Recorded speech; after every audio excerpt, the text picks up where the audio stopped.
seja bem-vindo ao Rotas da Liberdade. Hoje eu estou passeando pela região das Vertentes. Eu estou na cidade mineira de Barbacena, estou a 170 quilômetros de Belo Horizonte e a 270 quilômetros do Rio de Janeiro. Aqui eu estou com frio, no Rio deve estar um sol maravilhoso. Gente, Barbacena é conhecida como a cidade das rosas, mas a gente vai ver por que nem sempre aqui as coisas foram flores. Vamos ver?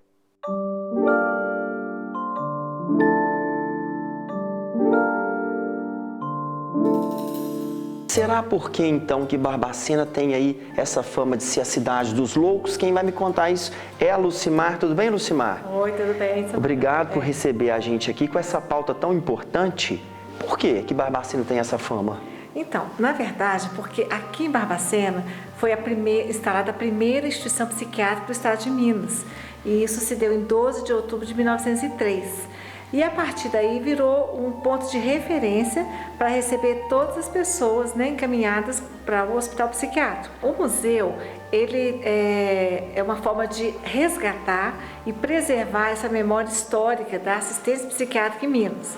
Então traz toda uma trajetória, e o que a gente costuma falar, assim, uma trajetória inicial, que foi a instalação dos hospícios, seguindo um padrão mundial, né, de modelo manicomial, de modelo até disciplinador, rígido, né, passando então por essa superlotação, né, então essas instituições começaram a ficar superlotadas de tanto, né, do contingente enorme que vinha para a cidade.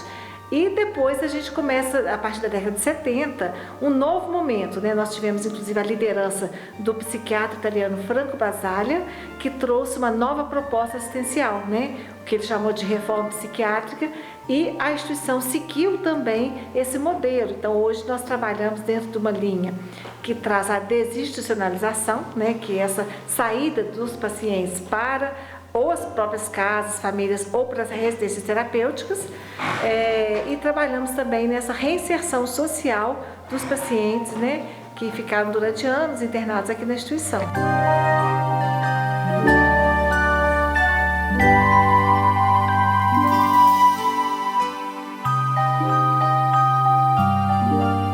É importante, de fato, as pessoas virem ao Museu da Loucura para ver essa história contextualizada, porque a gente vai ver que a história, né, o padrão que esteve aqui na cidade, no tratamento, foi idêntico, né, no mundo todo. Então, assim, a gente percebe que, claro, muitos equívocos, muitos erros, né, uma forma de tratar a doença mental e o portador desse transtorno mental muito equivocada, e muitas vezes a gente vê a desumanidade imperando, né?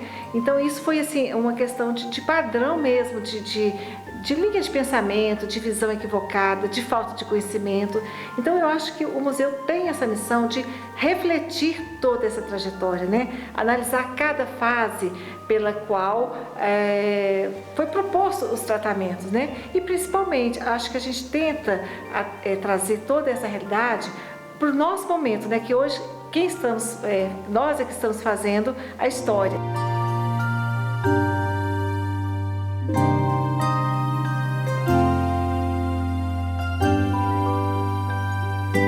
Agora, andando pelo museu, eu percebo aí também objetos pessoais desses pacientes do passado aí, né? Eu vi aí boneca, cachimbo, a gente vê panelas, a gente vê uniformes. Como é que vocês fizeram, então, a curadoria do que a gente vê aqui? Então, na verdade, foi uma forma assim, da gente trazer algo do que foi, de fato, assim, de utilidade dos pacientes, né? Por exemplo, as bonecas de pano, né, que a gente observa lá, foi dentro da proposta da laborterapia, né? Então, dentre várias oficinas, várias atividades, tinha essa de artesanato, né? E os pacientes faziam os bonecos de pano, e detalhe, alguns até eles colocavam uma, né, que parecia algema, que era uma realidade que se tinha naquele momento, né? Então, acho que a preocupação de quando foi formar o museu é de trazer algo mesmo do que era de utilidade naquele período, né? Como os uniformes. Então foram uniformes que era o famoso azulão, né? Tinha essa padronização assim, e que eles estavam usando, então tiramos para poder mostrar que foi uma realidade, né? que aconteceu. A questão dos cachimbos também, né? Esse hábito do cigarro. Então, se a gente for ver até fotos antigas, vídeo, vemos muito assim, o hábito do cigarro, né? E eu acho que também uma coisa interessante, a partir do momento que começa a refletir, né, sobre os males, né, que o cigarro causa, na instituição também foi feito um trabalho para tentar evitar que os pacientes fumassem, né? Porque tudo como eu estou dizendo, acho que a gente tem que contextualizar a história, porque é o entendimento que se tem, por exemplo, igual o cigarro que ele era no passado, né? E hoje, como é a abordagem dele, né? Outra coisa interessante, a questão do embornal, né? Aquela bolsinha de pano, era muito comum os pacientes usarem esse embornal, né? E muitas vezes, né? Muitas situações a gente vê por fotos, eles estavam até sem roupa, mas com embornal, porque pelo que a gente observa, no embornal tinha aquilo que era mais precioso para eles, que muitas vezes poderia ser um caneco, né, um saquinho de fumo. É a individualidade. Exatamente, né? A individualidade se resumia algo que ele carregava dentro do embornal. Então aquilo para ele era fundamental estar o tempo todo com ele, né? A questão também das panelas, né, que a gente vê os panelões lá embaixo, é uma forma de lembrar assim, do contingente, né? Panelas grandes, são esse número grande de pacientes que esteve internado na instituição, né?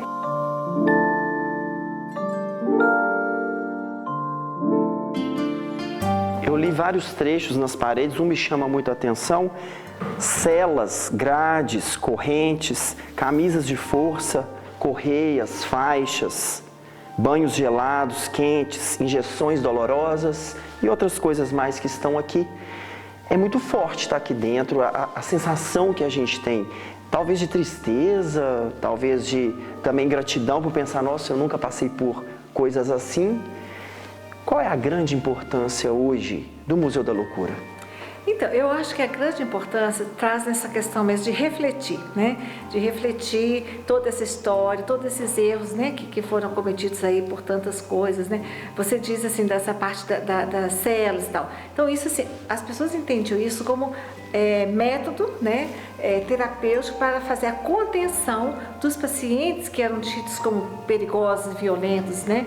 Então, eles ficavam cerceados mesmo, né? Então, assim, a gente vê que é a visão, né? E o desconhecimento, muitas vezes, acho que a partir do momento que vai evoluindo a medicina, né? A psiquiatria, vai mudando a forma de olhar, a forma de tratar, né? E resgatando esse respeito para com essas pessoas, né? De forma que eles precisem saber que o espaço do território urbano é para todos, né?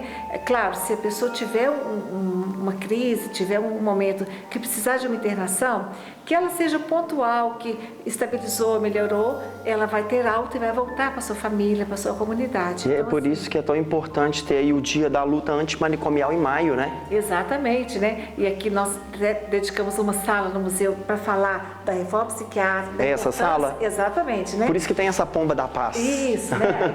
A pomba que até fala da Lei 10.216, que trouxe um olhar diferenciado e um novo direcionamento mesmo na assistência à saúde mental. E a nossa produção, a Vivi, escolheu essa sala para a gente fazer aqui de locação com você, justamente por causa da cena da pomba, que traz aí a paz para a gente, Exato. né? Você acha que a paz simboliza o quê? A esperança de que o museu relembre essa dor e a gente chega aqui e fala, não, mas tem jeito, né? Exatamente, é o que a gente fala, assim, é uma vontade de querer fazer, né? Eu me lembro muito da fala de Basaglia, né, que é esse italiano que esteve em Barbacena, né, e participou do terceiro Congresso Mineiro de Psiquiatria em 1979. Numa das falas dele, talvez do final, né, que ele participou no congresso, ele disse o seguinte, que espero que essa situação possa ser enfrentada de uma maneira política e é no interior de vocês que está a força para romper essa cadeia infernal. Então, eu acho que é muito por aí mesmo, né? A gente acreditar que pode ser diferente, a gente acreditar que é possível, né, oferecer um tratamento digno, humano, respeitoso, mas sem a segregação, sem o estigma, sem o abandono. E por isso mesmo que a gente quis gravar essa matéria tão importante aqui dentro desse Museu da Loucura, com uma pessoa assim, catedrática para explicar para a gente por que existir um Museu da Loucura. Então, se você está vendo essa matéria, gente, venha visitar Barbacena, venha conhecer essa história, porque essa história, ela me mudou bastante, viu? que bom, né? Sejam sempre bem-vindos. Eu te agradeço muito por essa entrevista. Muito obrigada. Obrigado.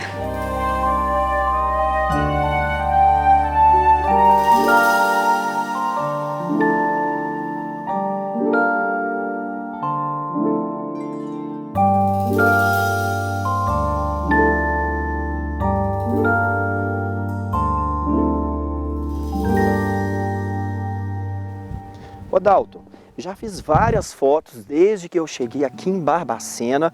O Dalton está com a gente aqui hoje, ele é guia de turismo, seja bem-vindo. Onde eu estou? Eu estou vendo assim uma paisagem muito bela e diferente, né? Então, Samuel, a nossa região aqui é a região do Campo das Vertentes, tá? A região do Campo das Vertentes, ela se localiza entre duas cordilheiras. Ao sul, a gente tem a Cordilheira da Mantiqueira e ao norte a Cordilheira do Espinhaço. Então, nessa nossa região, são formados os campos. Então, por isso essa transição de biomas é que a gente está nas bordas da Serra da Mantiqueira. Isso justifica esse friozinho que está aqui hoje, que é muito típico dessa região da Mantiqueira. E a nossa região, ela tem uma forte ligação com os Inconfidentes do Rio das Mortes. Tá? Então, por essas trilhas, vários dos personagens do seu livro de história, das ruas de algumas grandes cidades aí, eles estão diretamente ligados a essa região. Então, a nomenclatura do circuito turístico, no caso aqui são 26 municípios, é a Trilha dos Inconfidentes. Dos 25 inconfidentes principais que foram julgados e condenados, 18 eram das cidades e vilarejos do entorno aqui. Os inconfidentes, eles são os precursores dos movimentos de liberdade, né? A gente vai associá-los tanto a independência do Brasil, do bicentenário, quanto o que aconteceria depois, que foi a proclamação da República. A gente tem nesses Inconfidentes personagens importantíssimos, protagonistas dos movimentos de liberdade do nosso estado de Minas Gerais e, consequentemente, do Brasil. E o desenvolvimento de toda a região aqui, ele se dá muito em virtude da agropecuária, certo? E em Barbacena, em especial, a gente pode destacar a cultura do gado, principalmente o gado leiteiro, o gado holandês, cuja a cidade de Barbacena é o berço dessa raça no Brasil. Os primeiros animais da raça holandesa foram introduzidos aqui na cidade de Barbacena e proporcionaram um grande desenvolvimento aqui. Inclusive Barbacena sendo referência não só por ser a cidade das rosas, mas também por suas exposições agropecuárias também, que atraem aí milhares de turistas durante o ano.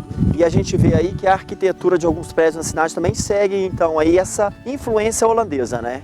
Com certeza. Essa influência ela é muito forte, né? Porque, como a gente já comentou, foi uma região que teve um crescimento impulsionado muito grande por conta do caminho novo da Estrada Real. Então, não se limita apenas a uma arquitetura portuguesa, uma arquitetura arabesca, mas ela também traz aí alguns traços de arquitetura, principalmente alemã e holandesa. A gente tem aqui um grande polo produtor de leite, conhecido no Brasil inteiro. E aqui também tem tradição de queijo, que eu tô doido para conhecer mais um pouco dessa tradição aí do turismo rural, que eu fiquei sabendo que tem aqui. É difícil você ir num lugar em Minas Gerais que não tenha uma boa produção de queijo, né? Barbacena é uma cidade que tem investido muito aí, tem políticas públicas para o desenvolvimento do turismo, né? Como a gente comentou, já existe aí o turismo das exposições, turismo de negócios, mas Barbacena também tem trabalhado no turismo rural. Aí tem várias opções de turismo de experiências, ecoturismo, e é por isso que a gente trouxe você aqui para você conhecer aí um grande produtor de queijos, de doces, que vai fazer a sua estadia aqui ser ainda mais gostosa. E deixar o pessoal de casa com água na boca, não é isso? Isso aí com certeza. Então vai voltar aí para comprar produto depois, hein?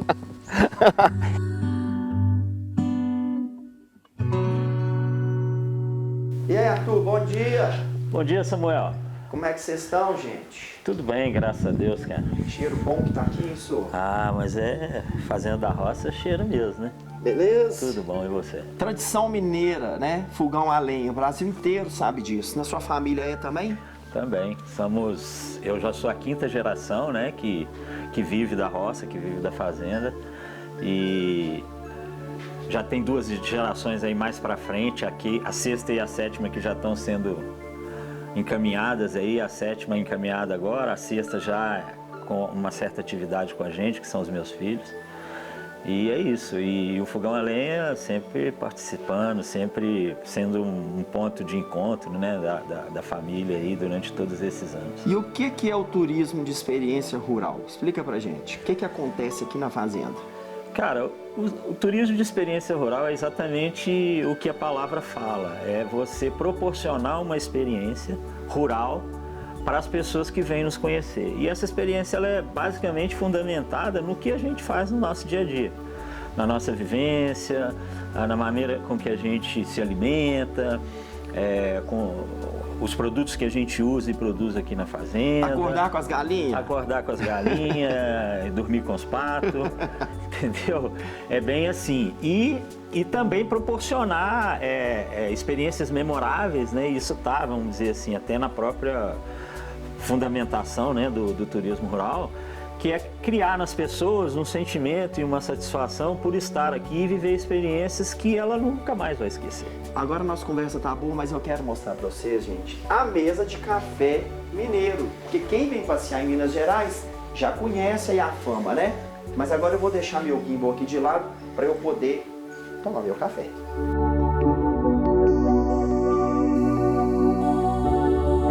Pois então, já estamos aqui na roda da mesa. O que é a tradição do café mineiro? Estou falando tanto disso aqui.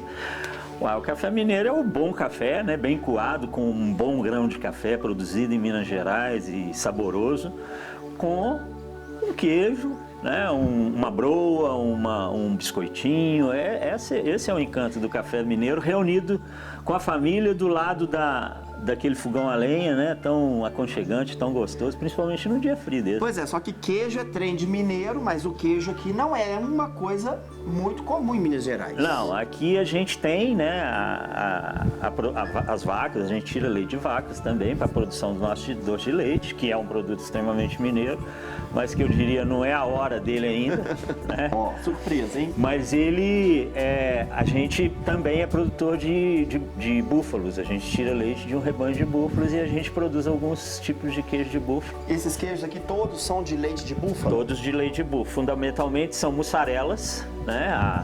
A tradição do leite de búfalo é se produzir mussarela, inclusive a origem do nome mozzarella é originário para se nominar os queijos na Itália, que é onde surgiram os primeiros produtos de búfala. E aqui a gente vai ter o privilégio aí, você principalmente, que não conhece, de experimentar os nossos queijos de búfalo, que é a mussarela em barra e a burrata, que nada mais é do que uma bola de mussarela bem fina, recheada com essa mesma mussarela toda desfiada dentro com o creme de leite. Eu vi que você deu uma engolida aí. Você viu que desceu água aqui? Ó, é molinho, né? Ó. É dos deuses, né? Parece cara? requeijão, mas não é, né? Não. Ele tem um creme de leite, né? Vamos convidar todo mundo então que está aqui para tomar o nosso café. Ó, a equipe vamos lá. E a sua família vão tomar café, gente? Vamos lá.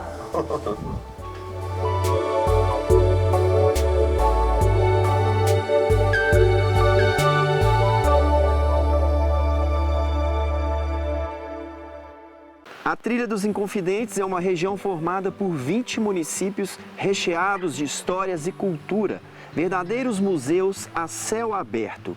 E como se isso não bastasse, ainda há uma rota turística que preserva a simplicidade do interior, a boa prosa, culinária única e uma natureza exuberante. E é por isso mesmo que eu estou aqui, gente, no meio da roça, para entrevistar o William, que é morador local, condutor de trilhas. Vamos começar falando disso. O esporte aqui é muito forte, mas o esporte no meio da natureza, é isso mesmo? Isso. A gente teve um crescimento muito grande de esportes radicais na nossa cidade. Vamos falar daquela coisa maravilhosa lá? Daqui a pouco você vai me levar lá? Vou. A gente vai lá conhecer a Cachoeira do Ramalho. Aquela é a bela Cachoeira do Ramalho. Mais famosa da nossa cidade, mais de 130 metros de queda. Além do, no fundo, a gente tem o quê? As bananas. Pois então, eu estava aqui pensando, ó. A gente estava na BR-040, que é a Via Liberdade, banana para todo lado. Aí me falaram, a gente está chegando em Santa Bárbara do Tuguru. Eu falei, por quê? Porque lá é uma das maiores produtoras de banana do estado. Isso é verdade? Isso é verdade. Ela é a maior produtora das vertentes e uma das maiores do estado. Tanto que a festa da cidade, a mais tradicional, é a festa da banana. Pois então, William, já conversamos demais. Você vai me levar lá agora no pé da cachoeira? Só se for agora.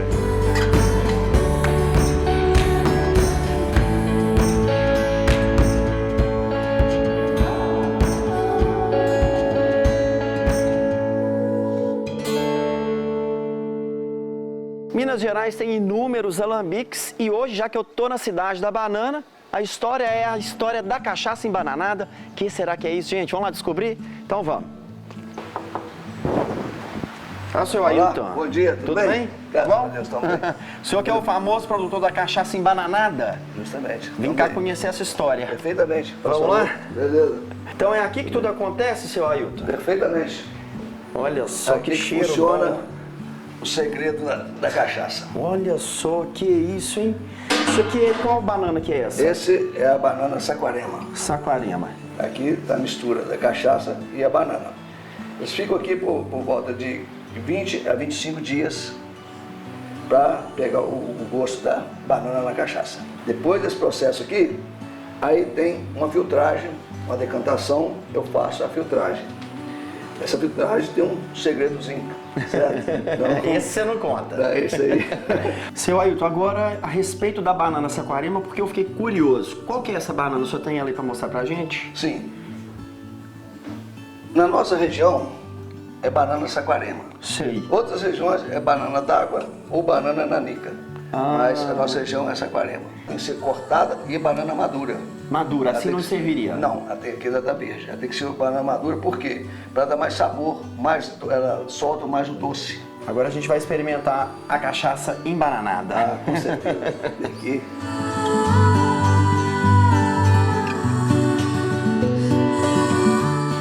O cheiro é muito bom, hein, senhor? Muito bom.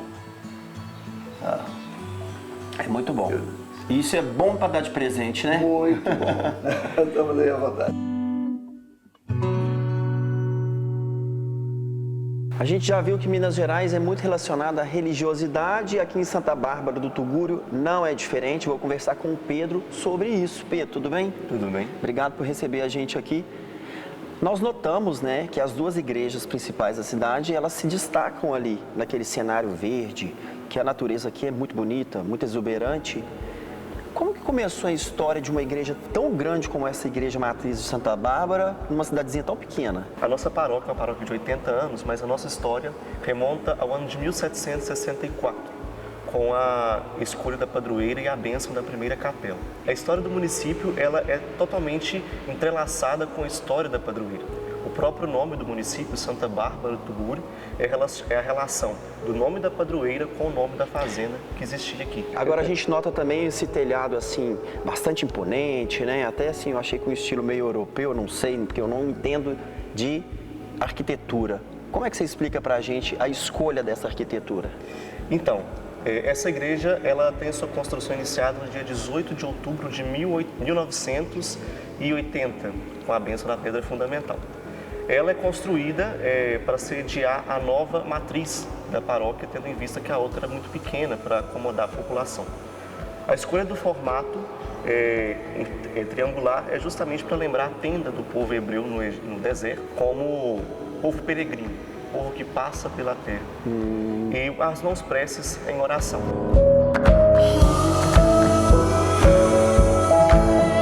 Já se passaram 60 anos que o nosso município se emancipou.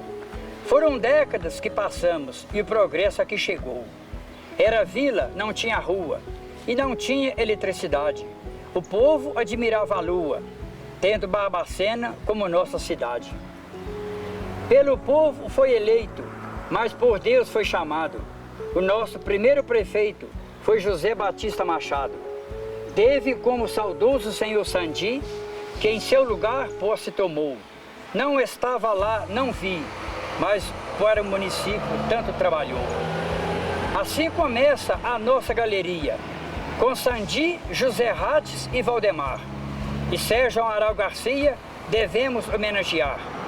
João Cascudo e Tom Silveira, depois veio o Vecinho, Jaime e Cavadeira e o atual Donatinho.